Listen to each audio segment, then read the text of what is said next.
Good morning world. Our baby has been born. She's happy and healthy, but as you can see probably, mother and baby are not here right now, and that is because our home birth did not go to plan. I'm going to explain what happened in this video. Before I do that though, I want you to watch our official birth vlog, which has just gone on These Tiny Moments yesterday.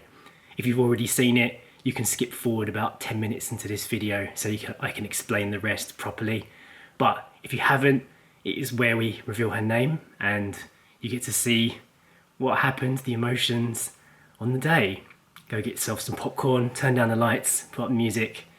It's a nice one.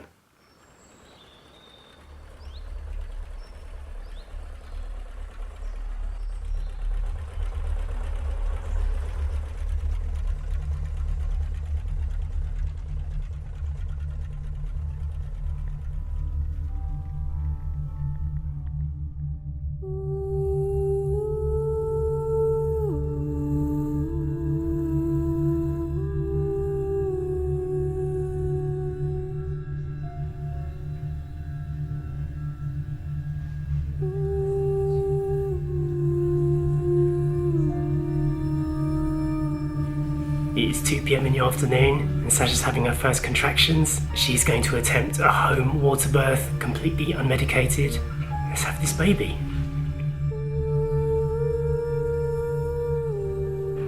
We've already called our midwife, Antonio. He's here. How you feeling? Fine, so far. Good.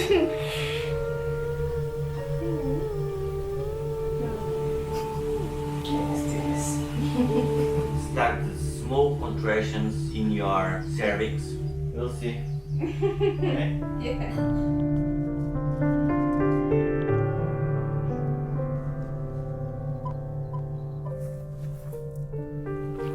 We're just having a walk up and down the garden, get outside. My contractions aren't very consistent yet, but they are definitely here. Let's hope they continue.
Been about 6.5 hours since my contractions first started and no sign of baby yet. I'm just going to go for a little walk down the garden to see if I can help. The contractions are really frequent, but they haven't changed too much in their strength since this afternoon, but they're definitely still coming. I'm having one right now.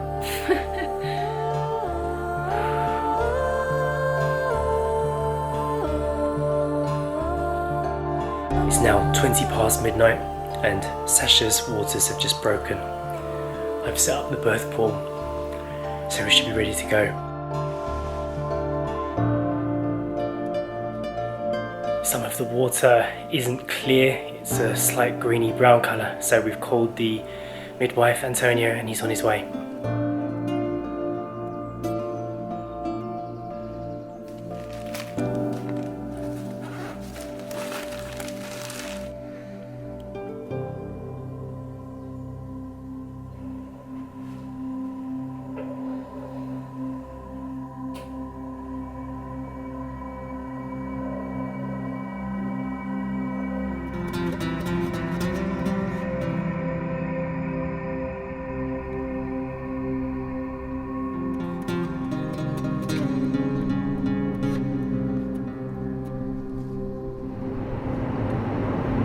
Antonio's arrived and we have to drive to the hospital to get things going. Baby's not moving down the way she should. Cervix isn't dilating the way it should. So we're heading there now. Sacha's been taken to the emergency room for a C-section. Obviously, I can't go into the operating room. I've been waiting for over an hour. No news yet. We just need a healthy baby to come out of this.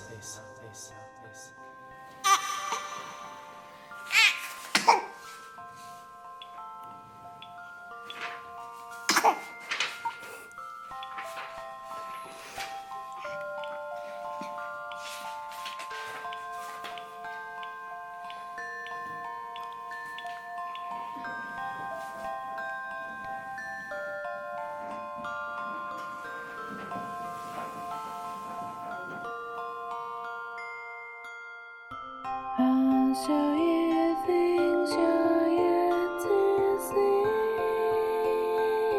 A guide to all you could be.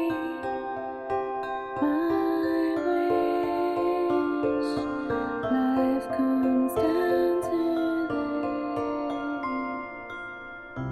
Show you the world, I'll watch you grow. Your dreams you can follow.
So as you can see from that video, not everything went to plan.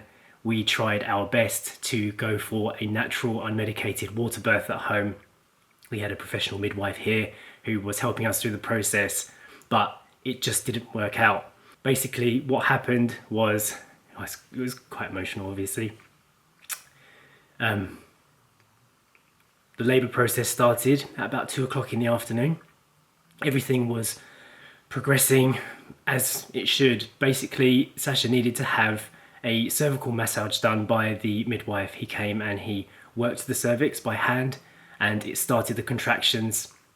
Sacha was already 42 weeks pregnant, so baby had been 2 weeks over the recommended amount of time that a baby should be growing in your uterus. Antonio, our midwife, decided that it was time to do some kind of natural induction process. It worked. The contractions began almost immediately. We started timing them, but it stayed the same for over 12 hours.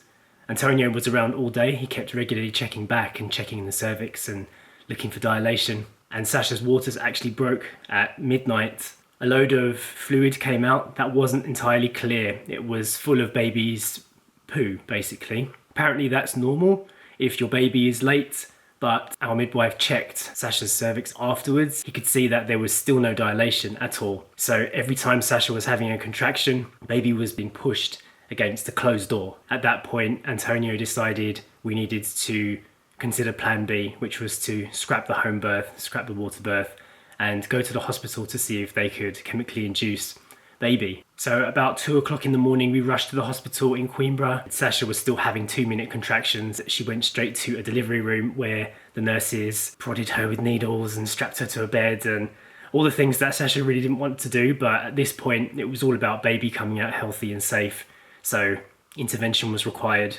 Another 2 hours passed with being loaded up with hormones to help the cervix dilate, but the cervix had only dilated by 2 centimeters and the contractions were getting stronger and faster. So the doctor and the surgeon at that point decided there was no more time to wait for the cervix to open, even with chemical induction. So they had to do an emergency C-section, and at about 5:30 in the morning, Sacha was taken into the emergency room and I wasn't allowed to go inside. So neither of us actually got to see baby come out. About an hour and 15 minutes later, the door opened. Sacha was wheeled out into a waiting area and they invited me in to see baby for the first time. And so I was the first person to get to hold our baby in my hands and see her face and see her eyes. And it was amazing. It was definitely, it was something that everybody says this, but it's something you can't explain until you're in that situation yourself. Sacha was too dozy from the being under general anesthetic to see baby to start with, so I just spoke to her. I told her I was in the room and that baby was in the room and she was alive and well, and I was just looking into her eyes and everything was good. Everything turned out okay in the end. I was sitting outside during the operating process thinking how quickly life can change. I didn't know what was going to happen in that hour. I didn't know if either of them would come out at all. And the thoughts that go through your head aren't good ones. So when that relief came to me and the elation of seeing our new girl just came out alive and well, massive eyes just looking at me, it was such a relief and everything was good in the end. So one of the main reasons why I wanted to make this video today was obviously to announce that our baby is born. She's healthy and happy. Sacha as well, she's recovering from the C-section very good. She has to stay in hospital for 4 days, but this is the 2nd day now. I'm going to go and see her soon, and she's already up and about, walking around, lying and resting when she needs to rest. The nurses are showing her how to breastfeed, and she's healing very fast. Sacha has always been good at looking after herself after an operation or after any kind of thing that requires you to get better, and so I'm confident that she's strong and she'll recover and be back home in no time. For now, I just have to go to the hospital every day I've been looking after Eden at home, and then I've been driving to the hospital to spend as many hours as I can, and then I go back. So after this, the next vlogs will be just like normal. I'll probably be vlogging from the hospital for a few days if I can, if they allow us to do that in there while Sacha's recovering with baby. And then we can welcome her into the world properly when we bring her back to the house. Even if you want to do everything naturally like we did, at the end of it all comes down to having a healthy baby, and it doesn't matter at the end how that baby comes out. Obviously, this is the exact opposite of how we wanted it to go, but with birth, you can't plan anything properly, and I think this is a lesson for us as parents in life. Whatever you think you want to happen is most likely not going to happen anyway, and you just go with the flow. In fact, when we very first came to Portugal, we were looking for hospital births. In a normal situation, having the home birth would have been absolutely perfect, but I spoke to the doctor and he basically said that what happened in this situation couldn't have been predicted. We did everything right. It just so happened that Sacha's cervix was opening at a slower pace than the contractions were allowing it to be. And if Sacha was to try and allow baby to stay in without any kind of cervical massage to stimulate the contractions, she would have been inside a sack of her own poo for 3 or 4 weeks, which could have caused baby distress as well. So it just so happens that the elements didn't line up in this situation. I couldn't film much of what happened yesterday, and I didn't want to. We were both traumatized. Now, every day I'm going to be learning more and more about what it's like to bring a life into this world and to raise one. The hospital is quite old, very old-fashioned looking, but the view out the window is actually quite stunning. It's a semi-private room really. Only 2 women get to use the room at any given time. There was 1 woman in the room with us when Sacha first went in, but later that afternoon she left and she had a whole 24 hours to herself. So I'm going to go to the hospital now and meet with Sacha. That will be tomorrow's video. This was an opportunity for me to just kind of explain how a home birth can go wrong and how we dealt with it, and that everything is okay in the end and our baby is happy and healthy. I'd also like to say that Eden the dog is happy and healthy, sitting over there on the sofa, and I've been checking in on her every day, so you don't have to worry about Eden. And from this day forth, you are going to be enjoying life with our new family and our baby girl, Story Ember El-Haj, her official name. Subscribe to These Tiny Moments, which is where all of our cinematic family baby video diaries will be going up until the end of time. So we'll see you next time. Bye.